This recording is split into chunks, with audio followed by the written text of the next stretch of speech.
수많은 무리가 함께 갈새 예수께서 돌이키사 이르시되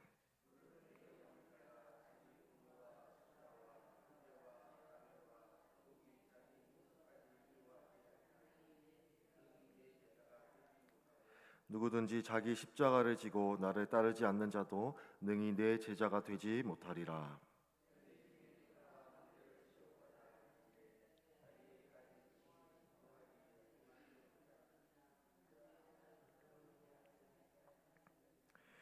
그렇게 아니하여 그 기초만 쌓고 능히 이루지 못하면 보는 자가 다 비웃어 이르되 이 사람이 공사를 시작하고 능히 이루지 못하였다 하리라.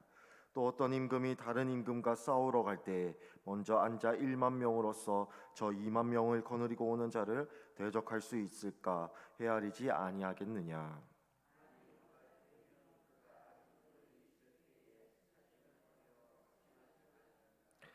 이와 같이 너희 중에 누구든지 자기의 소유를 버리지 아니하면 능히 내 제자가 되지 못하리라.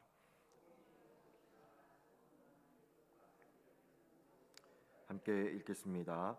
땅에도 걸음에도 쓸데없어 내 버리느니라. 들을 귀가 있는 자는 들을지어다 하시니라.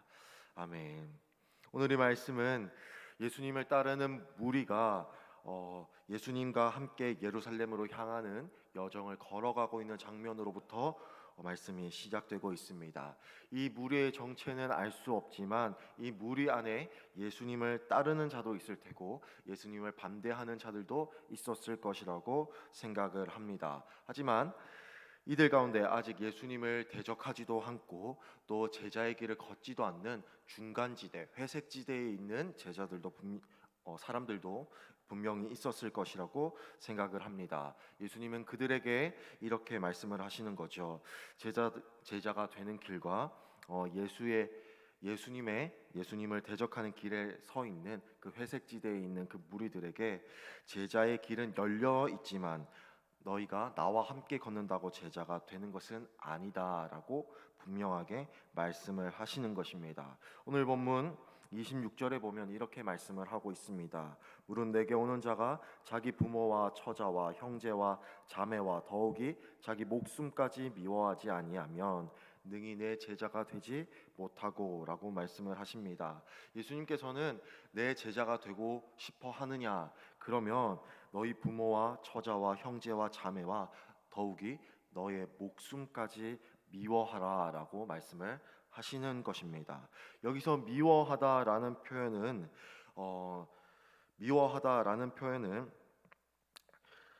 상대적으로 낮은 가치에 있기 때문에 절대적인 가치를 발견하게 됐을 때에 너희는 그 모든 것들을 절대적인 가치보다 낮은 것들을 미워하라, 선택하지 말아야 한다라고 말씀을 하시는 것입니다. 예수님의 가치가 절대적인 것이기 때문에 이 절대적인 가치 앞에서는 모든 가치가 상대적이 되고 만다라는 것입니다. 그래서 너희는 나를 따르는 제자의 길은 내가 절대적인 가치이니까 자기의 부모와 형제와 자매와 너의 목숨은 소중하게 생각하지 말라라는 것입니다.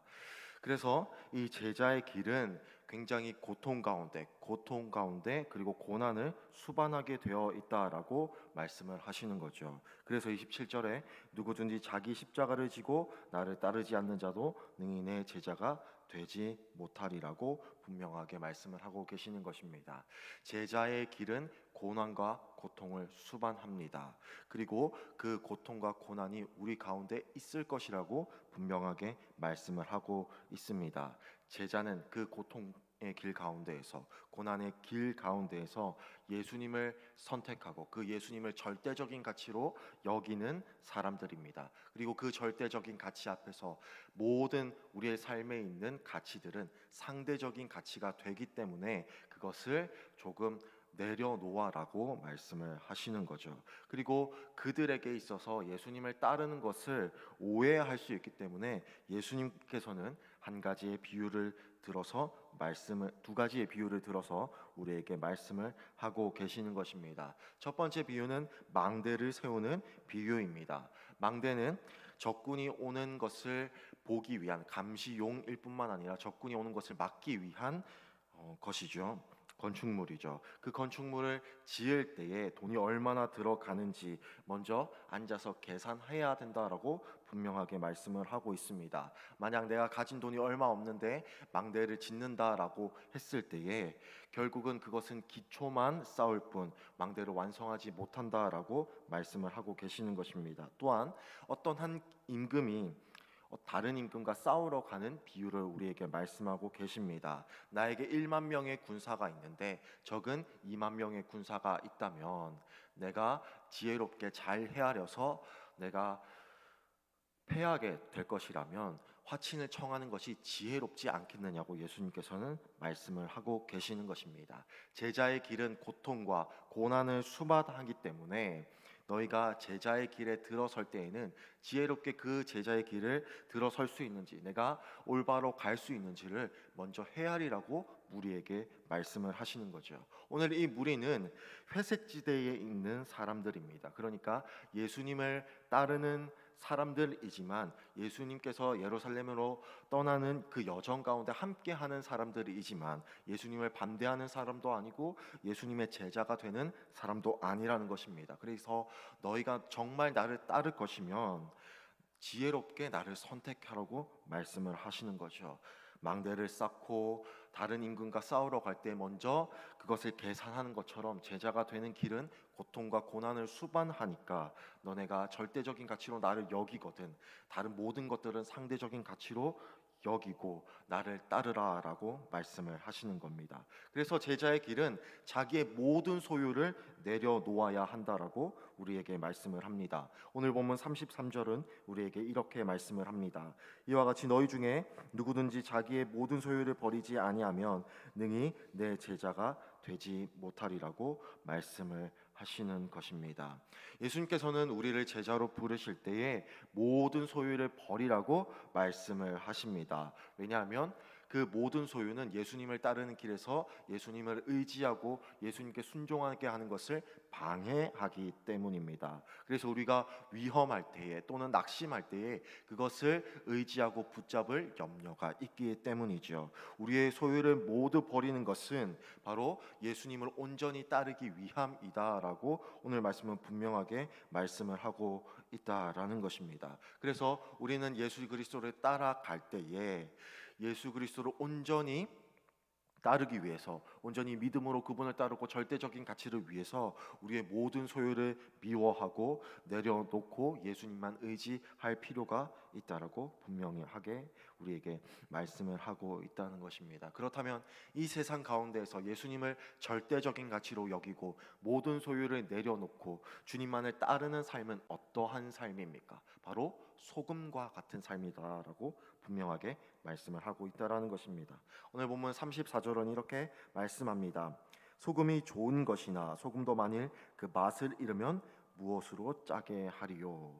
소금은 우리의 삶에서 많은 영향력을 끼치고 있습니다. 음식을 부패하지 않도록 할 뿐만 아니라 음식의 맛을 내지요. 그리고 성전의 제사에서 언약을 상징했고 이스라엘의 모든 제사에서 사용되었습니다. 따라서 소금은 반드시 있어야 하는 것이었습니다. 그리고 소금은 굉장히 유익하고 좋은 것이었습니다. 그래서 예수 그리스도를 따라가는 삶은 예수 그리스도를 향하여서 제자로서의 삶을 살아가는 사람은 이 세상 가운데 소금과 같이 유익해라라고 말씀을 하는 것이죠. 소중한 것을 모두 내려놓고 소중한 것을 모두 뒤로 하고 희생하는 제자의 삶은 소금과 같이 유익하다라고 예수님께서 말씀을 하시는 것입니다.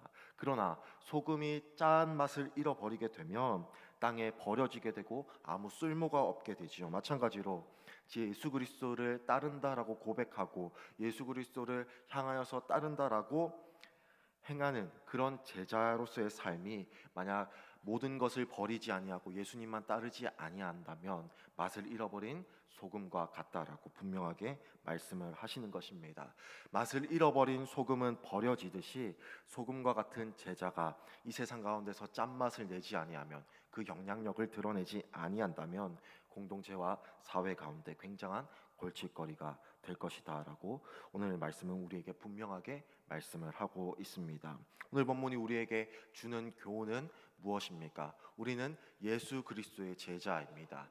예수 그리스도를 믿고 예수 그리스도를 따라가는 제자로서의 삶을 살아가는 사람들이다라는 것입니다. 우리가 먼저 기억해야 할 것은 예수 그리스도를 믿고 따라가는 제자의 삶은 고통과 고난이 수반된다라는 것입니다. 예수님께서 그분의 십자가를 지고 나아가셨듯이 우리도 우리의 십자가를 지고 고난의 길을, 예수님께서 걸어가셨던 그 길을 묵묵하게 걸어가야 한다라고 분명하게 말씀을 하시고 계시는 것입니다. 그러나 우리가 그것을 해야 하는 이유는 바로 그 가치가 절대적인 가치이기 때문입니다. 그래서 우리는 그 절대적인 가치를 위하여서 우리 주변에 있는 상대적인 가치들을 조금 내려놓아야 할 필요가 있다라고 말씀을 하시는 거죠.